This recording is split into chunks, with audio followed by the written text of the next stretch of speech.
என் இனிய நண்பர் டாக்டர் மஞ்சுநாத், மயக்கவியல் doctor, anesthesiologist, transplant team, Apollo hospital, Apollo main, அதீதமான சிவபக்தர், அம்பாள் பக்தர்.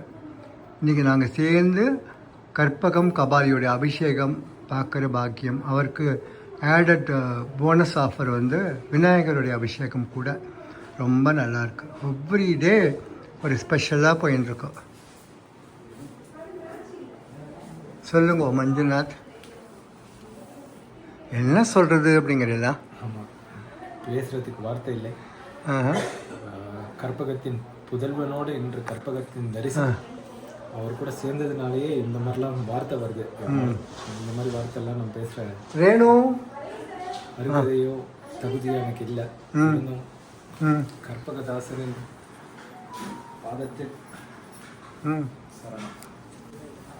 கூட இந்த தர்மசாலாவா அங்கே இருக்கிற ஈஸ்வரன் பேர் தானே மஞ்சுநாத். அவர் கூட இருக்கிற பாக்கியம் எனக்கு இன்றைக்கி கிடச்சிருக்கு. அவர் இப்படி சொல்கிறார், நான் இப்படி சொல்கிறேன் இல்லையா? இதுதான் என்னுடைய கிளினிக்கு. நம்ம பிடிவாதமாக இப்படியே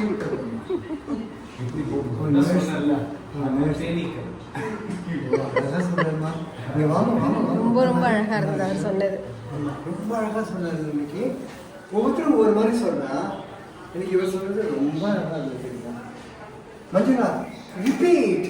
ராம்குமாரே விளையாடுப்பாங்க, ரிப்பீட் சொன்னாங்க. அவ்வளோதானே.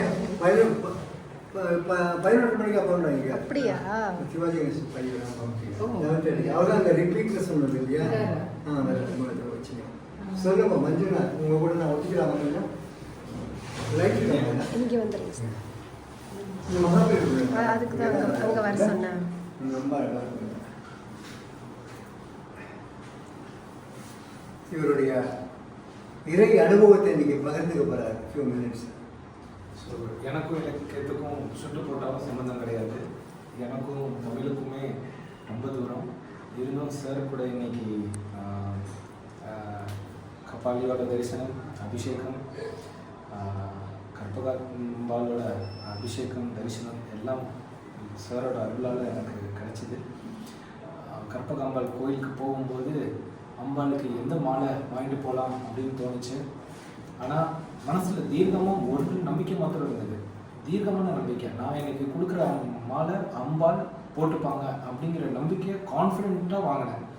ஸோ அம்பாளுக்கு எந்த மாலை சூட் ஆகும், அம்பாளுக்கு இன்றைக்கி என்ன ட்ரெஸ் போட்டிருப்பாங்கன்னு தெரில, எந்த மாலை வாங்கலாம் அப்படின்னு நினச்சிட்டு போய் அந்த கடையில் நடந்து போயிட்டே இருந்தேன். அந்த மாலை கடையும் சார் இந்த கடையில் தான் வாங்குவார் அப்படின்ட்டு ஒரு தடவை பார்த்தீங்கன்னா அதே கடையை தேடி போனேன். போய் பார்க்கும்போது வரிசையாக மாலைகள் இருந்தது. அதில் ஒரு இடத்துல பன்னீர் மாலைகள் ஒரு 3 மாலை இருந்தது. அந்த பன்னீர் மாலை பக்கத்தில் சிவப்பு ரோஜா மாலை இருந்தது. அதில் ஒரு தேனி கூட இல்லை. பன்னீர் மாலையில் ஃபுல்லாக தேனீக்களாக உறிஞ்சிட்டு இருந்தது. இந்த மாலையை தான் வாங்கணும்னு வாங்கிட்டு போட்டேன். அது ஏன் தோணிச்சுன்னு தெரியல. நான் எவ்வளோ உறுதியாக நம்பினோ அதே மாதிரி சார் கையில் கொடுத்த உடனே அம்பாள் வாங்கி அவங்க கழுத்தில் போட்டுக்கிட்டாங்க. அது நடக்குங்கிறதுல எனக்கு கொஞ்சம் கூட சந்தேகம் இருக்குல்ல. நான் நினச்சது மாதிரியே அம்பாளுக்கும் அதே மாதிரி அந்த மாலையை அனுபவிச்சுட்டு அம்பாள் தரிசனம் கொடுத்தாரு. அதை பேசிட்டு வரும்போது சார் உழுந்து அந்த கோயில் ஃபுல்லாக எல்லாரும் அவர் பக்கத்தில் அவர் கிட்ட தட்சணை வாங்குறது நான் எப்படி பார்த்தேன்னா, அது ஒரு பெரிய தட்சணையாக அவங்க பார்க்கல. அது ஒரு பிரசாதமாக வாங்கின கூட்டத்தை பார்த்தேன். அத்தனை பேர் ஓடி ஓடி கொடுத்தாங்க. அது சின்ன அமௌண்ட்டாக பெரிய அமௌண்ட்டாக அவர்கிட்ட வாங்குகிற பவ்யத்தை பார்க்கும்போது அது காசாக எனக்கு தெரில. அவர் கொடுக்குற அருள், அவர் கொடுக்குற பிரசாதமாக அவங்க ஏங்கி வாங்குறத தான் காமிச்சேன். அதை பார்த்துட்டு அப்புறம் வெளியில் வந்தோம். வெளியில் சார் கிளினிக்கு வரணும்னு சொன்னார். வந்துட்டு இருக்கும்போது திடீர்னு ஒரு தோணல், ஏன் அந்த மாலையை சூஸ் பண்ணேன், ஏன் அதை பார்த்தேன் அப்படிங்கும்போது இன்றைக்கி நடந்த சூழ்நிலைகள்லாம் பார்க்கும்போது அந்த கழுத்தில் மாட்டின அந்த பன்னீர் புஷ்பம் கற்பகதாசன், அதில் இருக்கிற தேனீக்கள், இன்னைக்கு நான் கோயிலில் அவரை சுற்றி வந்த தேனீக்கள், அவர் கிட்டேருந்து உறிஞ்சிறதுக்காக வந்தது.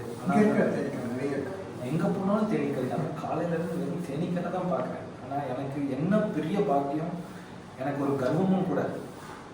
எனக்கும் அந்த பாக்கியம் இருக்குது, நானும் பாக்கியம் புண்ணியம் செஞ்சவன் தான் அப்படிங்கிறத கர்வத்தோடு சொல்ல முடியுது. ஏன்னா அந்த தேனீக்கள்ல நானும் இன்னைக்கு ஒரு தேனியாக இருக்கிறதுக்கான பாக்கியம் கிடைச்சிது. இதெல்லாம் நான் என்கிட்ட அந்த வார்த்தையே இல்லை, இந்த மாதிரி பேசுகிற ஆட்டும் இல்லை, அந்த திறமையும் எனக்கு கிடையாது. ஆனால் இன்னைக்கு எல்லாம் நடந்து முடிஞ்சதுக்கப்புறம் ரெட்ரோஸ்பெக்டிவாக நான் திங்க் பண்ணி பார்க்கும்போது அதுக்கான மேப்பு அமைப்பு இதுதான் அதோட அர்த்தம் அப்படின்னு புரிஞ்சுக்கிட்டேன். ஸோ சார் ஒரு வார்த்தை சொன்னார், இது நானும் அமைச்சிக்கிட்டது இல்லைன்னாரு. அதுக்கு நான் சொன்னேன், பன்னீர் புஷ்பமும் எனக்கு இந்த ஸ்மெல் வேணும், எனக்கு இந்த கலர் வேணும், என்கிட்ட தேன் இருக்கணும்னு சொல்லி பன்னீர் புஷ்பம் இருந்தேன். அதோட குணாதிசயங்கள் அது எப்படி இருக்குது, அந்த குணாதிசயத்தை நம்ம உறிஞ்சி எடுத்துக்கிறது நம்மளோட திறமை. அதே மாதிரி அந்த திறமை என்கிட்ட இருக்குங்கிறதுல எனக்கு ஒரு பெரிய கர்வமே இருக்குது. இன்னைக்கு அந்த தேனீக்குள்ள நானும் ஒரு தேனி. இப்போ தேனி இல்லை, தேனி. எவ்வளோ ஸ்வீட்டாக சொல்லல. சி, என்னை பற்றி சொல்லப்பட்ட புகழ் வார்த்தைகளால் அதை எடுத்துக்கலாம். ஒரு அதீதமான ஆத்மார்த்தமான ஒரு பக்தி செலுத்துகிற ஒரு பக்தனுக்கு அம்பாள் அனுகிரகத்தோடு அப்படியே வார்த்தைகளை பிரவாகமாக கொடுக்குறாங்க. அதுக்கு அவ்வளோதான் போய் சேருது. இப்போ எல்லாம் சொல்லப்போ என்ன போகுது, எல்லாம் ஒரே வார்த்தையில் முடியும். எல்லாம் இல்லை, என்னோடது இல்லை, எல்லாம் அம்பாளுடைய அருள்குறை, அவன் எனக்கு கொடுத்தது அப்படின்னு சொன்னேன். ஸோ என்ன ஆகுது, நீங்கள் சொன்ன எல்லாமே அவ்வளோதான் போய் சேருது. எவ்வளோ ப்ராக்டிக்கலாக பண்ணுறா பாரு அம்பாள். நான் ஒன்றும் சொல்லப்பா, இவெல்லாம் சொல்கிறான், ஆனால் அவெல்லாம் கடைசியாக என்னதான் சொல்கிறான் அப்படின்னு. என்ன அழகு இல்லை?